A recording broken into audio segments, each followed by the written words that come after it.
कासिम के जो वालिद, कासिम के जो अब्बा हैं, उनका तो अब पॉलिटिकल पावर ऑब्वियसली उनकी अपनी पॉलिसीज़ की वजह से बिखरती हुई नज़र आ रही है आपको हर जगह। तो फोकस आ गया है बेसिकली पाकिस्तान तहरीक इंसाफ के चेयरमैन से पीडीएम के ऊपर। मीडिया का भी आ गया ऑब्वियसली। इससे पहले तो जो कासिम के वालिद साहब थे उन्होंने इतना हंगामा मचाया हुआ था, कभी वो जलसे करके फ़लाँ आर्मी चीफ़ को जो है ललकार रहे होते थे, कभी कुछ टाइटल दे रहे होते थे, कभी वो हल्फ बर्दारियाँ ले के फ़ौज के ख़िलाफ़ लोगों को तैयार कर रहे होते थे। और उसका हमने क्लाइमेक सीन देखा 9 मई को, जो कि बड़ा तकलीफ़ दे था ऑब्वियसली हर मुहब्बे वतन पाकिस्तानी के लिए, और उसके कॉन्सिक्वेंसेस जो है उससे उसको भुगतना पड़ेगा सबको जो जो इसमें शामिल थे। और मेरा तो ये मशवरा है कि एक्सिक्यूशनर से ज़्यादा जो इसके प्लानर्स और अबैटर्स हैं उनको नहीं स्पेयर करना चाहिए। सबसे इम्पोर्टेंट बात ये है, क्योंकि ये जो लोग आगे आगे आपको डंडे बरसाते नज़र आ रहे हैं, इनकी कोई हैसियत नहीं है, ये कठपुतलियाँ हैं, ये जहनी ग़ुलाम हैं, इनकी जहन साजी हुई है। तो अगर इनको बेचारों को सिर्फ सज़ा देनी है, बेचारा तो खैर ये नहीं है, लेकिन उस कॉन्टेक्स्ट में बेचारे अगर इनको सज़ा देनी है और प्लानर को छोड़ देना है, तो इससे बड़ी कैजुअल्टी ऑफ जस्टिस नहीं हो सकती। और अफवाज पाकिस्तान के जवान ऑफिसर्स अगर इंसाफ का मुतालबा कर रहे हैं 9 मई के हवाले से, तो इंसाफ तभी होगा मेरी अपनी नाकिस राय में कि जिस वक्त अबैटर्स एंड प्लानर्स, ये 2 लफ्ज़ बता रहा हूँ आपको मैं, प्लानर्स एंड अबैटर्स, यानी कि जिन्होंने प्लान किया और जिन्होंने हौसला अफजाई की, फैसिलिटेट किया, ये करो वो करो, प्लानिंग बनाई, जब तक इनको आप पहुँचाएंगे नहीं अपने जायज़ मुकाम पे, तब तक पाकिस्तान की रियासत जो है उसकी जो सैंक्टिटी पे हमला हुआ है उसका हिसाब किताब जुडिशल हिसाब से, इंसाफ के पैमाने से वो बराबर नहीं होगा। तो मैं ज़रा अब इकॉनमी पे आता हूँ, क्योंकि ये तो चैप्टर जो है वो बड़ा वीक होता नज़र आ रहा है। इसका मतलब ये नहीं ख़त्म हो जाएगा हमेशा के लिए, दोबारा भी आ सकता है। नवाज शरीफ साहब गए फिर आ गए ये वो, लेकिन इकॉनमी की पोजीशन ये है कि ये हुकूमत, सवालिया निशान ये है, कभी मौलाना फजल रहमान आ जाते हैं, वो कहते हैं कि जनाब इलेक्शन पता नहीं होंगे या नहीं होंगे, मईशत को देखेंगे पहले, मुल्क को देखेंगे। कोई आके कहता है पीडीएम की तरफ से, ये तो अल्लाह ताला को पता है कि इलेक्शन कब होंगे। भाई ये तो कॉन्स्टिट्यूशन में लिखा हुआ है, अल्लाह ताला पे क्यों डाल रहे हैं आप ये बात? तो लग ये रहा है क्योंकि इकॉनमी संभली नहीं इनसे, और इकॉनमी ना संभलने की वजह से ये अभी भी, जबकि पीटीआई को इस वक्त पीटीआई स्कैटर्ड है अपनी और अपनी लीडरशिप की हरकतों की वजह से, ये इलेक्शन का ख़तरा मोल नहीं ले पा रहे। लेकिन पाकिस्तानी कौम को इलेक्शन चाहिए और इलेक्शन होना चाहिए, तो ये क्यों नहीं कर पा रहे, इसके लिए ज़रा हमने लोगों की राय जानने की कोशिश की है। पहले तो मेरे साथ, मैं पहले बता दूं, मोहम्मद ज़ुबैर साहब हैं, हफीज़ुल न्याई साहब हैं, इरशाद भट्टी साहब हैं। ज़रा मैं लाहौर से कराची लोगों की राय सुनवा दूं कि पीडीएम की गवर्नेंस के ऊपर उनकी क्या राय। ये वो राय है जो जो जो जिन लोगों ने वोट कास्ट करना है, ये उनकी राय है, और ये इस राय का इससे कोई ताल्लुक़ नहीं है कि 9 मई को क्या हुआ क्या नहीं हुआ। ये अवाम क्या चाहती है, क्या मांगती है, आप खुद सुन लें, सुनवाएं जी। उन्होंने साडा खाना ही खराब कर दिता है इन्होंने 1.5 साल ਦੇ ਵਿੱਚ ਸਾਡੀ ਜਾਨ ਛੱਡ ਦੋ ਤੁਹਾਡੇ ਕੋਲ नहीं कुछ ਹੁੰਦਾ तो चले जाओ। आवाम जो है वो वहीं पे खड़ी हुई है, महंगाई जो है वो दिन ब दिन बढ़ती जा रही है। रोटी जो है एक आम बंदे की पहुंच से बाहर हो गई है, 30 रुपए की ये तो ऐलान कर दिया है। मुर्गी का हाल देख ले, 600 रुपए, 650 रुपए, 700 रुपए पे चली गई है। गरीब आदमी मर रहा है, दिहाड़ीदार मर रहा है, सरमायादार अमीर होता जा रहा है। पेट्रोल सस्ता हुआ है, आटा सस्ता हुआ है, कुकिंग ऑयल महंगा हुआ था वो सस्ता हुआ है। ये हमारा कुछ अच्छा नहीं सोच सकते, क्योंकि इन्होंने खाने पीने की चीजें, पहनने वाली चीजें, घर के इस्तेमाल की चीजें, सारी चीजें ट्रिपल रेट पे कर दी। एलपीजी गैस कम हुई है, घी का रेट कम हुआ है, यकदम तो हर चीज नहीं ना कम की जाएगी। इतनी महंगाई हो गई है, कुछ समझ नहीं आ रहा। जो चीजें हमें 100, 150, 300 में, 200 में मिलती थी ना, वो अब वही चीजें वो 500, 600 में मिल रही है। हर बंदा आटे की चक्की की तरह पिसा हुआ है। 2400 रुपए के बजाय 2500 रुपए का आटे का टुकड़ा है। अभी तक महंगाई जो है ना वो डबल हो गई। कम से कम इतना रिलीफ दे दें, हर कोई जो है ना वो 3 वक्त की अच्छी रोटी खा सके। ये कहते हैं हमने महंगाई कम कर रही है, महंगाई कम तो नहीं हो रही। ये महंगाई कम की तरफ आ ही नहीं रही है, तो सिर्फ अपनी सियासत चमका रहे हैं। मर गए था सीधे किराया दइए कि बिल दइए, किधर जाइए असी। इलेक्शन के दिन आ जाते हैं, महंगाई कम कर देते हैं, जैसे ही इलेक्शन खत्म हो जाए इक़्तिदार में आ जाते हैं, महंगाई बढ़ा देते हैं। कुछ इन्होंने चीजें सस्ती भी की हैं तो दुकानदार अपने रेटों के मुताबिक ही दे रहे हैं, इसका कोई डायरेक्ट आवाम को फायदा नहीं है। एक बच्चे की शॉपिंग करना मुश्किल हो गई है, महंगाई तो और डबल हो गई है। महंगाई कम नहीं हुई, ज्यादा हुई है। महंगाई तो काफी बढ़ चुकी है, गरीब बंदे का गुजारा जो है ना वो बहुत मुश्किल हो गया। इतनी महंगाई है कि एक शवारमे की कीमत 200 के करीब पहुंची हुई है। एक तरफ से पेट्रोल का रेट कम करते हैं, दूसरी तरफ से गैस का रेट बढ़ा देते हैं। खाने पीने का एशिया रेंज से बाहर हो गया। ये तो जी नून लीग का जो गढ़ है लाहौर, उसके हालात थे। अब जरा आखिरी आप कराची के भी सुन लें मामलात। जीना मुश्किल हो गया है, इतनी महंगाई हो गई है। यकीन करें 20-25 हज़ार रुपये कमाते तो 40-50 हज़ार रुपये खर्चा हम कहाँ से गरीब आदमी निकालेगा। इतने लोग बेरोजगार हैं, आप महंगाई देखो कितनी है। 8 आने की चीज़ होती है, रात में जाओ तो 12 रुपए की हो जाती है, क्या फ़ायदा। महंगाई ने भाई बुरा असर कर दिया, गरीब आदमी तो 2 वक्त की रोटी भी नहीं खा सकता। गुज़िश्ता 3 साल गुजरे, उनसे कुछ बेहतर होता हुआ नजर आ रहा है। एक तरफ तो गर्मी है, गर्मी का आग बरसती है, दूसरी जो है ना महंगाई का आग बरसती है। खाने के लाले पड़ रहे हैं लोग, फाका कशी की ज़िंदगी गुजार रहे हैं। इनकी परफॉर्मेंस जीरो है बिल्कुल। महंगाई बढ़ती आ रही है, बढ़ती आ रही है। आप देखें रोटी कितनी महंगी हो गई। पहले कहाँ रोटी 10 रुपए की मिलती थी, अब ये 20 रुपए की रोटी है। इतनी महंगाई बढ़ गई, कारोबार पे बिल्कुल असर पड़ गया। फ्यूल और उसके प्राइसेस को नीचे लेके आए ताकि हम लोग जैसे जो मिडिल क्लास हैं या जो लोअर मिडिल क्लास लोग हैं वो अपने आप को जैसे सर्वाइवल उनका यकीनी बना सके। गोश्त, मुर्गी, दाल, हर चीज़ महंगी हो गई। जब से पीडीएम आई है महंगाई तो बढ़ी, हर चीज़ बढ़ी है। गरीब जो और गरीब होता जा रहा है, अमीर और से अमीर होता जा रहा है। महंगाई पे कंट्रोल तो मेरे ख्याल से बढ़ गई है। बड़ी घटिया तरीन परफॉर्मेंस है, कंट्रोल तो बहुत दूर की बात है। ये उल्टा जो है ना बढ़ते ही चले जा रहे हैं और बीच में पिस रहा है मिडिल क्लास। कोई महंगाई पे कंट्रोल नहीं है, पीडीएफ की परफॉर्मेंस बिल्कुल जीरो है। ज़ुबैर साहब, ये जो मुल्क के माशी हालात हैं, ऑब्वियसली अब आपके पास पता नहीं क्या एक्सक्यूज़ होगा। आईएमएफ वैसे आपको आप पे ट्रस्ट नहीं कर रहा, बजट आपका बगैर आईएमएफ के आने वाला है, तो ये अक्टूबर तक का जो इलेक्शन है वो ख़तरे में ही है, क्योंकि आप ऑब्वियसली आपको तो वोट पड़ना नहीं, जहाँ से मैं देख रहा हूँ। तो उस चक्कर में आप फिर अब मज़ीद तहत करेंगे दस्तूर को और आप कहेंगे कि इस साल भी इलेक्शन ना हो। अच्छा, पहली तो बात यह है कि वो जो सरफे आप सुना रहे थे ना, वो बीच में सिर्फ मैंने एक आध कमेंट सिर्फ सुना था, तो मुझे नहीं पता वो सारे ही दुहाइयाँ दे रहे, मैं बताता हूँ, सारे दुहाइयाँ दे रहे थे पीडीएम की गवर्नमेंट को कि इतनी नालायक गवर्नमेंट, इतनी नाअहल गवर्नमेंट पाकिस्तान की तारीख में नहीं आई। जी आप फरमाएं।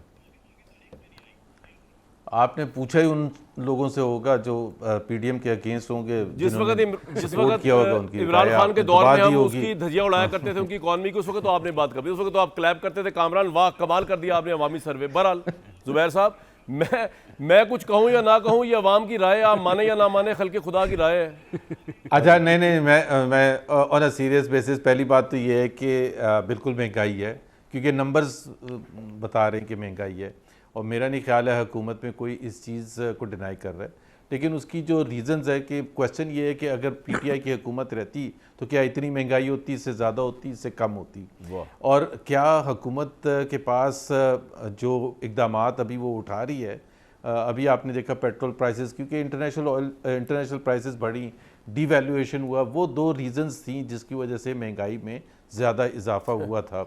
और हुकूमत को बिल्कुल इसका इदराक है कि तदारक करेगी, और लोगों अच्छे लफ्ज़ हैं, अच्छे लफ्ज़ हैं, बहुत अच्छे अल्फाज हैं जी।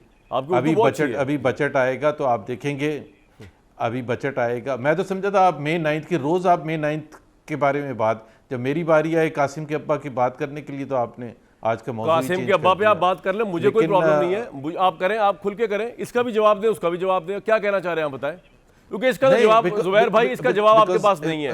हाँ, 9 मई का आपके पास सारे सवाल जवाब बोले है। नहीं, मेरे पास है, इसलिए कि देखें मईशत जो है वो कोई इंडिपेंडेंटली तो नहीं चलती।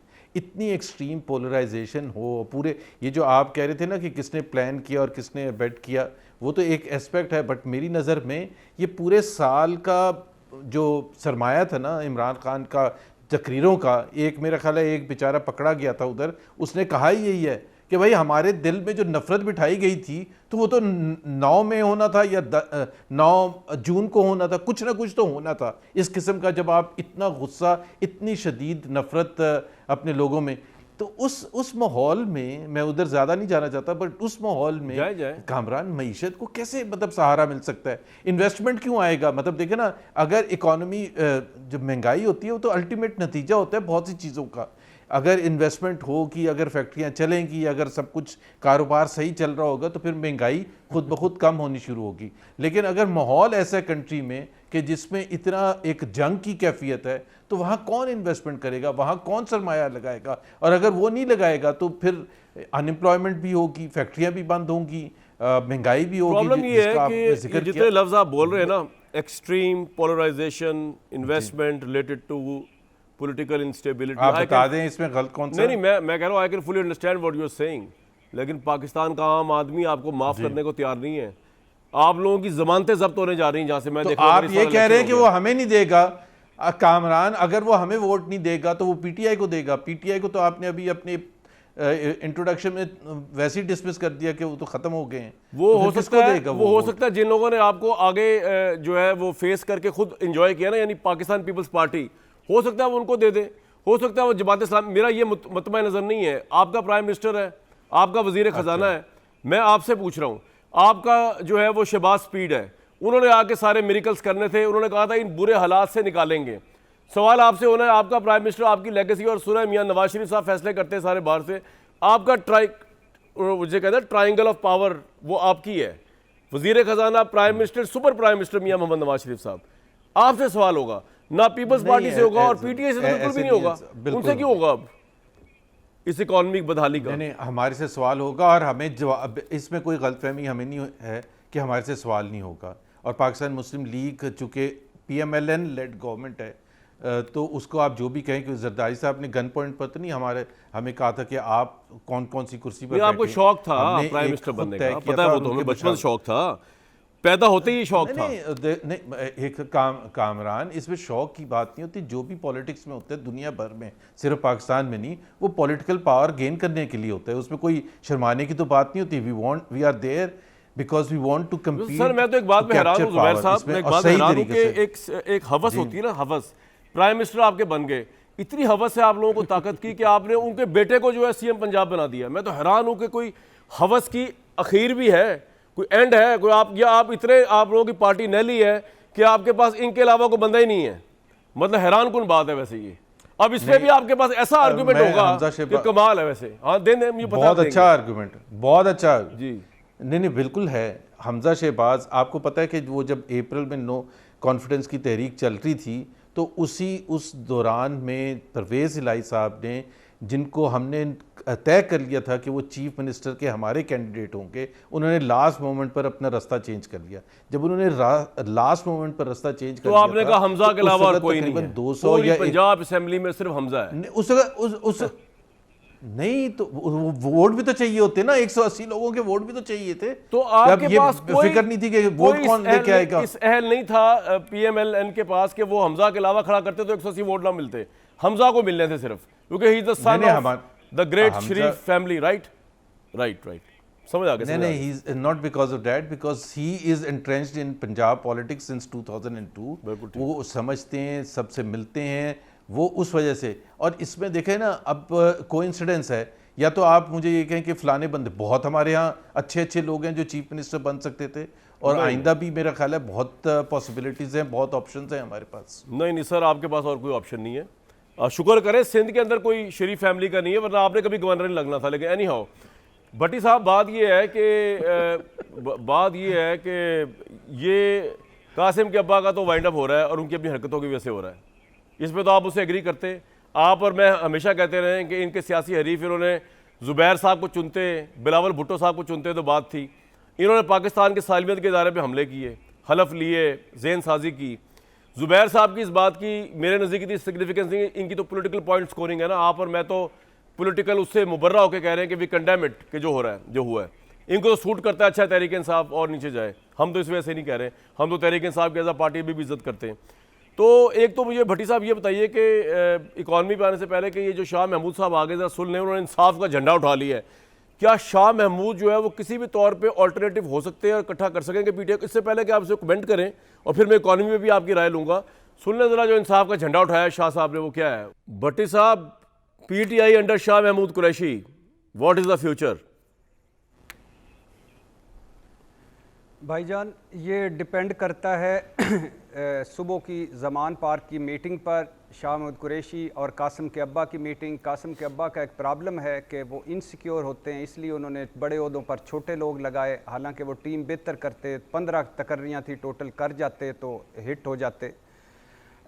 और मुझे लग रहा है कि अगर कासिम के अब्बा ने शाह महमूद कुरैशी की कमर पर हाथ रख दिया तो मुश्किल तरीन वक्त जो है वो गुजरने का चांस है। पार्टी मज़ीद टूट फूट से हो सकता है बच जाए, इलेक्शन से में बेहतर सूरत हाल में चले जाएं, काबिल कबूल हों और तरीक़े इंसाफ सियासत में बाइज़्ज़त तौर पर रहे। लेकिन फिर डिपेंड करता है कल की मीटिंग पर।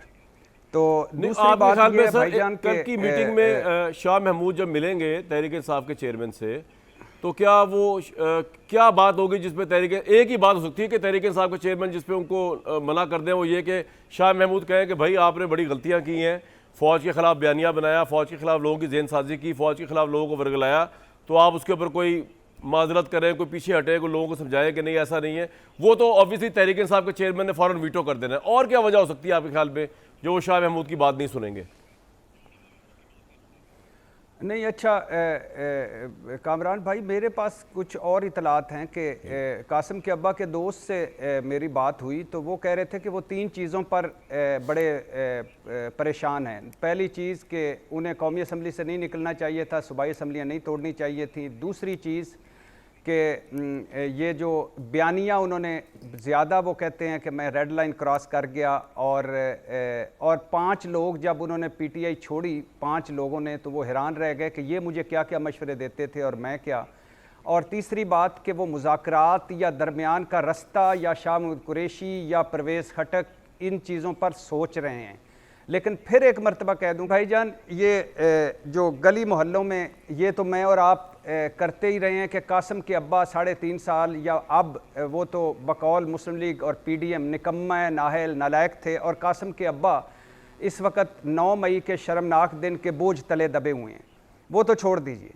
लेकिन मुझे बड़ी अजीब व गरीब बात लगती है कि वो मेरे भाई कह रहे हैं कि हमें वोट नहीं देगा तो क्या पीटीआई को देगा। यानी यही इस मुल्क की बदकिस्मती या किस्मत या नसीब, या हमारे यही नसीब रह गए हैं कि बात वोट पे ही आ गई है। वो आपने वो चलवाया कि एक बंदे ने कहा मर गया था, मुझे इसी जो जुमले आ गए, मर गया था हो गई है बाँ बाँ, वाह, सवा नेज़े ते सूरज लबदे फिरदे हैं छाँ, और आप आए बाएँ शाएँ कर रहे हैं। कहाँ ये रियासत बचाने आए थे, खुदा का खौफ झूठे, रियासत बचाने आए थे। इन्होंने सियासत बचाई, करप्शन बचाई, मन मर्जी की तकर्रियाँ की, मुलज़म मुजरम इक़्तिदार में आए, नवाज शरीफ की तजर्बाकार टीम ठुस, शहबाज गवर्नर शहबाज पीर्स ठुस, बाबाए मईशत ठुस। आई कैन हैंडल IMF, मुझे पता है IMF से कैसे डील करना है। IMF मुझे डिक्टेट ना करे, I don't care IMF। Plan B है, क्या है भाई प्लान बी? दोस्त ममालिक मुंह नहीं लगा रहे, कमर्शियल इदारे पैसे नहीं दे रहे, और आप फिर रहे हैं घुटनों में बैठे हुए, कभी अमरीकी सफ़ीर तो कभी अमरीकी नायब वज़ीर ख़ारजा तो कभी किसी के शहबाज शरीफ साहब। और मौलाना साहब की फूंकों का क्या हुआ जिससे मईशत बेहतर होनी थी? शहबाज शरीफ साहब के कपड़े क्यों नहीं बिके? महंगाई मार्च किधर गए? और मरियम नवाज साहबा के और हमजा भट्टी साहब, आपको लगता है कि इनके जो हालात चल रहे हैं, इलेक्शन नहीं चाहेंगे ना इस साल? बिजली किधर गई? सस्ती बिजली किधर गई? 1 मिनट कामरान भाई, 1 मिनट प्लीज, 1 मिनट। सस्ती बिजली किधर गई यार? इनको कहें भाई $200 से नीचे आना था, वो किधर गया? और हुकूमत इसहाक डार पर और हुकूमत पर एतमाद नहीं कर रही है। मैं नहीं कह रहा, मिफ्ता कह रहा है, मिफ्ता कह रहा है मैं यासिन इकबाल या कोई ढंग का बंदा होता अब तक मामला तय हो चुके होते। क्या कर रहे हैं आप? इस सवा सत्यानाश कर दिया आपने 15 महीनों में इस मुल्क का, और आप अभी भी हंस रहे हैं, कह के मार रहे हैं और इंजॉय कर रहे हैं। क्या करेंगे आप? जी जुबैर साहब, क्या लिहाज साहब बहुत बहुत वेलकम आपके पास, फौरन आ रहा हूं मैं। प्लान है? अच्छा जुबैर साहब को आप रिस्पॉन्ड करना, फिर मैंने असल में नई साहब के पास जाना है। जी कुछ कहना चाहते हैं? बड़ी ज़बरदस्त स्पीच करती है भट्टी साहब। बिल्कुल बिल्कुल, नहीं ये तो भट्टी साहब तो जाहिर है इनको याद हो गई ये स्पीच, पहले 1 महीने में याद हो गई। अल्हम्दुलिल्लाह कोई करप्शन बचाने नहीं आए मेरा ख्याल है। एक सेकंड भट्टी साहब, कौन सा पिछले 15 महीने में या 14 महीने में कोई करप्शन का स्कैंडल आया है? एक भी नहीं आया। तो जबरदस्ती ना थोपे के जी करप्शन करके 1100 अरब आपने साइड पे लगवा लिया। नहीं अच्छा बात सुने, जुबैर साहब को बोलने दें भट्टी भाई, अब जुबैर साहब सुन तो लें, जुबैर साहब बोले 1100 अरब के इन्होंने करप्शन कर लिया नैब को खत्म करके। नैब को एक तो खत्म नहीं किया, दूसरी बात है नैब के हवाले से कंसेंसस है पूरे पाकिस्तान में, चाहे वो जुडिशरी है, चाहे वो पॉलिटिशियंस हैं, चाहे वो मिलिट्री लीडरशिप है, चाहे वो कोई आम पाकिस्तानी है। NAB is the most discredited organisation that Pakistan has ever seen. जी ठीक है, बता दें मुझे पॉलिटिशियन जिसको कन्विक्शन की हो, तो जबरदस्ती ना कहें कि 1100 अरब के हमने जेबों में। नैब को इतना डिस्क्रेडिट ना करें, इतना ना करें। कासिम के जो वालिद है ना, वो नैब के केस चल रहा है उन पे 60 अरब का, इतना डिस्क्रेडिट ना करें आप नैब को मेरे भाई। जरा संभल के बात करें नैब के बारे में। एक सेकंड, मैंने भाई मैं जो कह रहा हूँ वो जब हमारी हुकूमत आई थी उस वक्त जो नैब के वो डिस्क्रेडिट थी, अच्छा, उसमें अभी नैब चेंज ठीक हो करना, गई। आपको याद है पीटीआई के दौर में मुलाकातें भी हुई थी, लेकिन पीटीआई ने उस वक्त बैकस्टैप कर दिया कि जी ये सर तो आपका पॉइंट आ गया। अब अगर आप करवाना इजाजत चाहते दें हैं, तो ये न्यायी माफ साहब से करवाना थोड़ा चाहते हैं, वो बात माफ कर लूँ कराना। जी आपकी इजाजत से जुबैर साहब। जी न्यायी साहब 2-3 सवाल आते हैं, बारी बारी पूछूंगा आपसे। सर आज वाइस चेयरमैन शाह महमूद कुरैशी साहब रिहा हो गए, आते साथ ही उन्होंने कहा इंसाफ का झंडा उनके हाथ में है। कल वो तहरीक इंसाफ के चेयरमैन से मिलने जा रहे हैं। कोई ब्रेक थ्रू आ सकता है ये जो सारा मामला चल रहा है, या 9 मई पे कोई कॉम्प्रोमाइज़ आपको नज़र नहीं आ रहा किसी तरफ से? नंबर 1, या वो मुतहद कर सकते हैं शाह महमूद इस पार्टी को और उनकी बात सुनेंगे वो खान साहब? पहले तो बड़ा दिलचस्प पैनल है। एक तो ये है कि मुझे खुशी हुई है कि आपके तुफैल जुबैर साहब से मुलाकात हो रही है, क्योंकि मैं तो बिल्कुल तरस गया था मिलने के लिए। हाँ जनाब। दूसरा ये जो आपका जो हीरो छोटा भाई हीरो बैठा है इरशाद भट्टी, आप भी इससे आज आपने अच्छा इससे पूछे किस मार पे है ऑन ए लाइटर नोट। भट्टी साहब ये आपने पूछना है, ये कहा था किसी मार पे कर रहा है, मुझे यकीन है इसकी फिक्र है, ये अभी बच्चा है, ये नो को नापुख्ता फैसला कर बैठे और कोई आपकी फिल्म के अंदर जो है ना ये कहीं पे फंस जाए। अच्छा ऑन ए सीरियस इनको हीरो बना दिया आपने। जुबैर साहब से मिलने की ख्वाहिश थी, मेरे मुतालिक आपने कोई बात ही नहीं की। चले खैर कोई बात नहीं सर, आप सीनियर हैं, आप फरमाएं। आप तो बहुत बड़े आदमी हो। आप मैं कब से आप कह रहे हो कि मेगा स्टार कब कहा था? ये बात सही है सर आपकी। जी सर, अब हुक्म। पहले कहा था कि तुम्हारे मेगा स्टार कहा था या नहीं?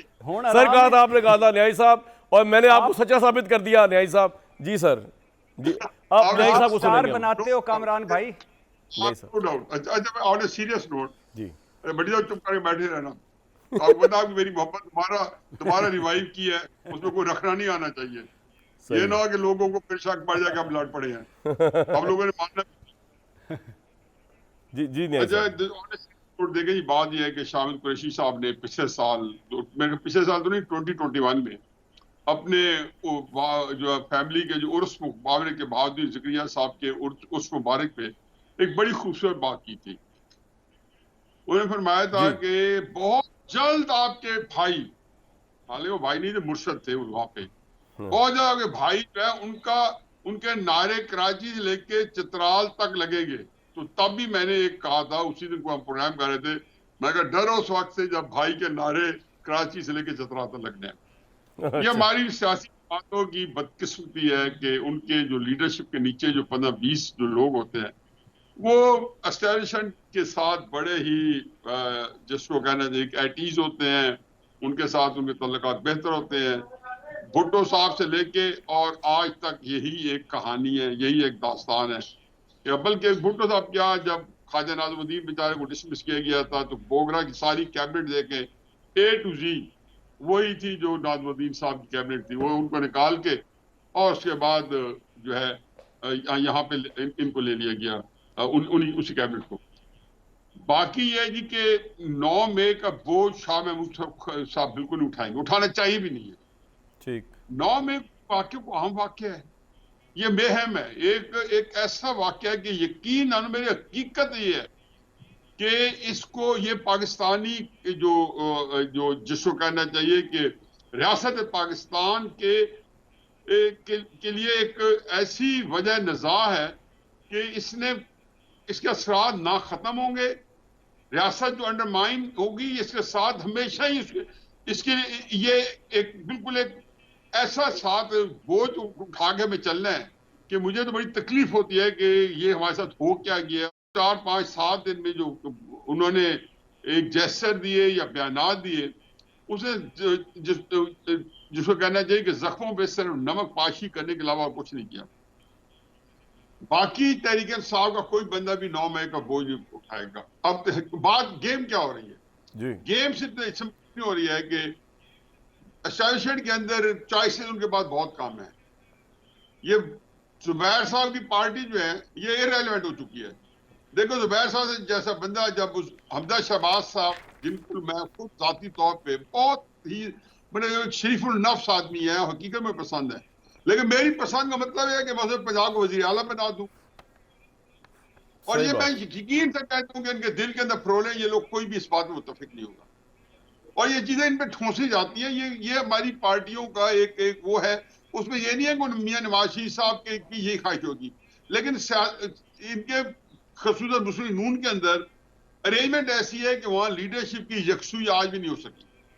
कोई एग्जैक्टली नहीं पता कि तो न्याय साहब अगर पीएमएलएन इररिलेवेंट है तो फिर आप किसको वोट पड़ता देख रहे हैं इलेक्शन में? Irrelevant for the time being.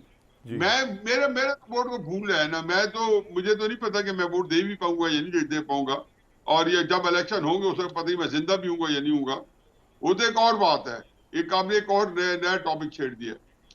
लेकिन जो ये जिसको कहना चाहिए कि इस वक्त बैगेज है पीएमएल, मैं सॉल्यूशन होता, बावजूद है कि मेरी सारी मोहब्बत पीएमएलएन के साथ होगी, मैंने वैसे भी है, लेकिन सॉल्यूशन वालों के तो रीजन है कि पीएमएलएन के लिए उनकी लाइकिंग हो, लेकिन पॉलिटिकल पैकेज है ये इस वक्त पीएमएलएन।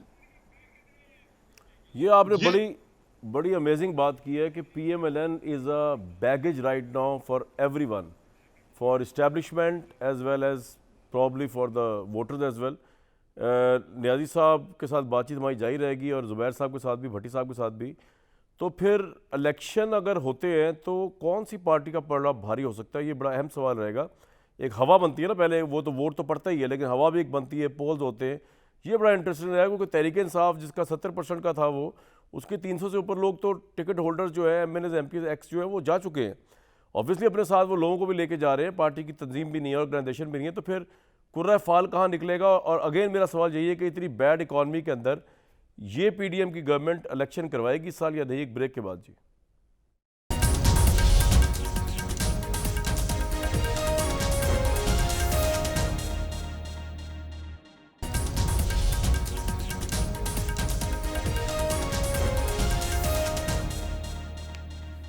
जुबैर साहब, अभी आप तजिया सुन रहे थे और बड़ा गजब का तजिया किया न्याई साहब ने। हमजा शहबाज पे भी उन्होंने वही गुफ्तगू की जो मैं कर रहा था, हालांकि उन्होंने मेरी गुफ्तगू नहीं सुनी थी, वो तो लेट आए हैं प्रोग्राम में। लेकिन जो उन्होंने एक बात की वो भी बड़ी गजब की है कि पीएमएलएन इस वक्त इररिलेवेंट नज़र आ रही है और लगेज जो है, आपका जो बैगेज जो है वो कोई उठाने को तैयार नहीं है। तो इस कॉन्टेक्स्ट के अंदर फिर भी आप इस बुरे हालात के अंदर भी ये चाहेंगे कि इलेक्शन हो जाए इस साल, या आपकी ये ख्वाहिश होगी कि इलेक्शन मुलतवी कर दिया जाए? पहली बात तो ये ख्वाहिश की तो बात ही नहीं। आपने ख़ुद कहा था पहले कि पाकिस्तान के आइन में लिखा हुआ है कि दो ही ऑप्शंस हैं इस वक्त। अगस्त 13 को मेरा ख्याल है अगर लास्ट डेट है, तो उस वक्त अगर असेंबली नॉर्मल तरीके से डिज़ोल्व होती है तो 2 महीने में 60 डेज़ में इलेक्शन है, और अगर उसको 2-4 दिन पहले तो कर नवंबर में होंगे फिर 90 दिन में होने, यानी कि नवंबर में होने। सो उसके अलावा तो ऑप्शन है ही नहीं। आई मीन ये कोई हमारी ख्वाहिश के हिसाब से तो नहीं चल सकता कि जी इस वक्त फजल रहमान फरमा रहे थे ना कि मईशत डिटरमिन करेगी इलेक्शन, इसलिए मैं परेशान था। आपके सरबराह जो है पीडीएम के नहीं, मेरे नज़दीक मईशत जो रिबाउंड करनी शुरू करेगी वो उस वक्त करनी शुरू करेगी जब एक पार्टी या पार्टीज़ हुकूमत में आएंगी with a 5-year mandate. Common sense की बात है। इन्वेस्टमेंट भी उस वक्त लोग करने आएंगे जब आपके पास 5 साल होंगे। आप रिफॉर्म्स भी उस वक्त अंडरटेक कर सकेंगे जब आपके पास। आपने बड़ा अच्छा जवाब दिया होगा। अभी अगर आपने स्टेट इंस्टीट्यूशंस को ठीक करना है तो उसको 6 महीने में या 4 महीने में तो ठीक नहीं होते हैं। And one of the reasons के जो आप इकोनॉमिक सिचुएशन को कह रहे हैं कि इतना अच्छा नहीं है, ख़राब है, उसकी रीज़न ही ये है कि आप वो अंडरटेक कर ही नहीं सकते रिफॉर्म्स। मतलब आपने एक रोड बनानी है तो उसके लिए रोड बनाने के लिए आपको टाइम चाहिए होता है ना। बिल्कुल सही कह रहे हैं। 5 साल का मैंडेट होता है तो लोगों की कॉन्फिडेंस होता है, और फिर जो भी पॉलिटिकल पार्टी अवाम के पास जाएगी अपना मैनिफेस्टो लेके, उसकी बुनियाद पर I am assuming free, fair and transparent election. तो जब आपको मैंडेट मिलेगा तो आप उसके बेसिस पर पाकिस्तान के अवाम के लिए दूरस्थ फैसले करेंगे जिससे सस्टेनेबल इकोनॉमी आगे चल सके।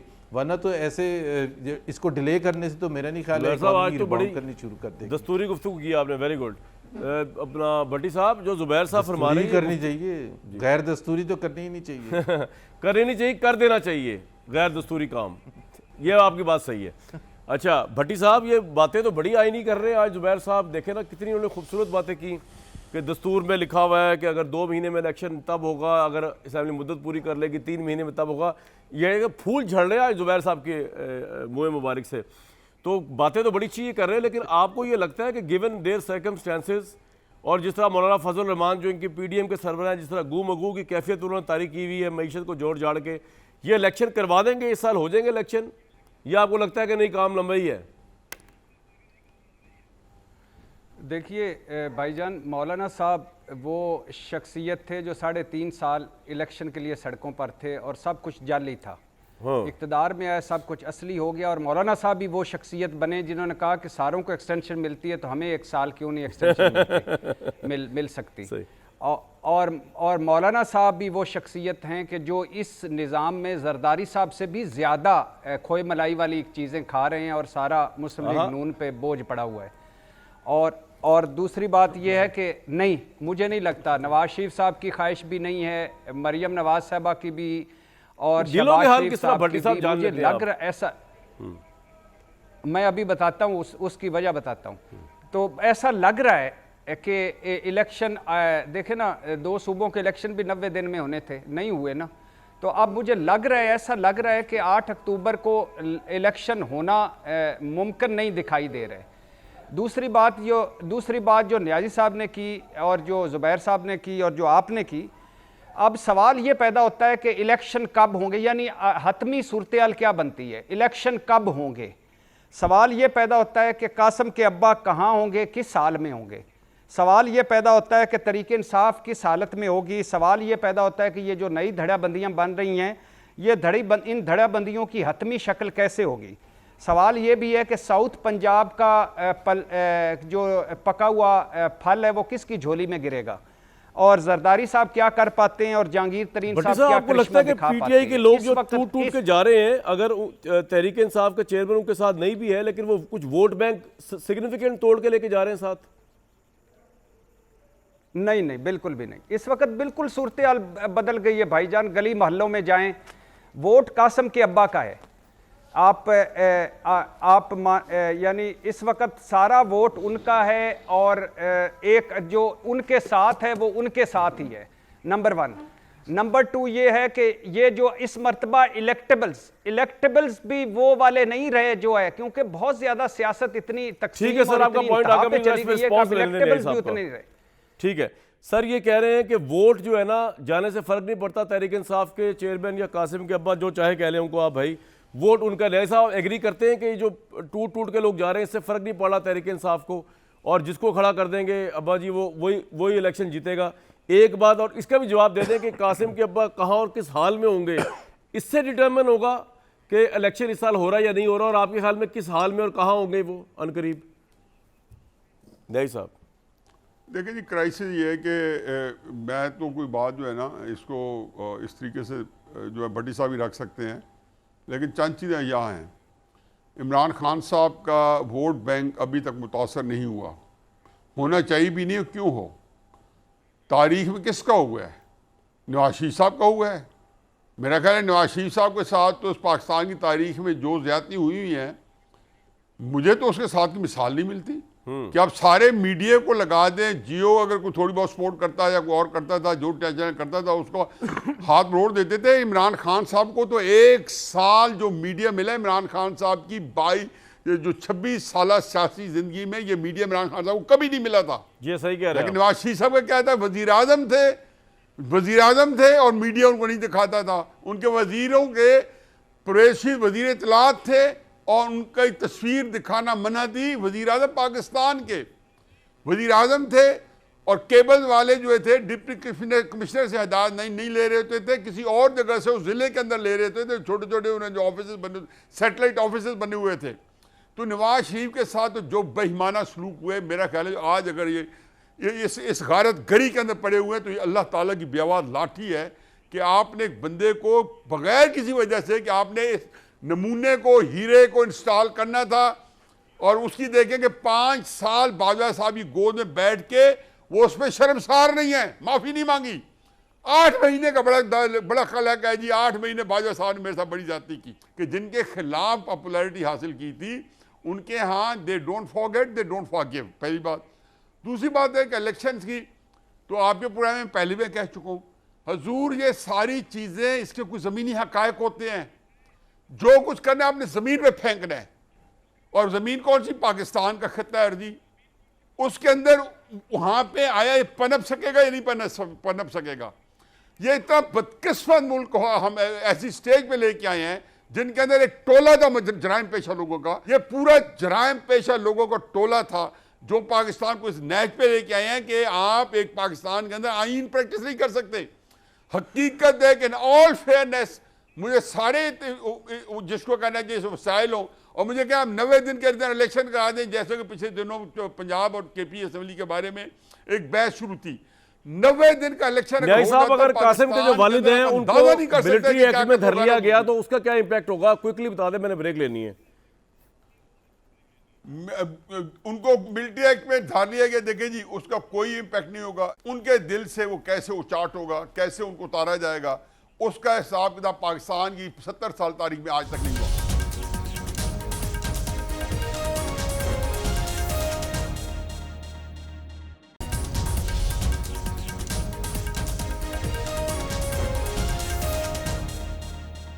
मुल्क के बड़े जी कठिन मामलात और हालात तो चल रहे हैं, जारी हैं। सबसे बड़ा सवाल यही है कि मईशत की बहाली के लिए क्या इस साल इलेक्शन होना बहुत ज़रूरी है, जो कि मेरे ख्याल से ज़रूरी तो है। ये हो पाएगा कि नहीं हो पाएगा, इस पर आपको रिपोर्ट करते रहेंगे। हमें दीजिए कल तक इजाज़त।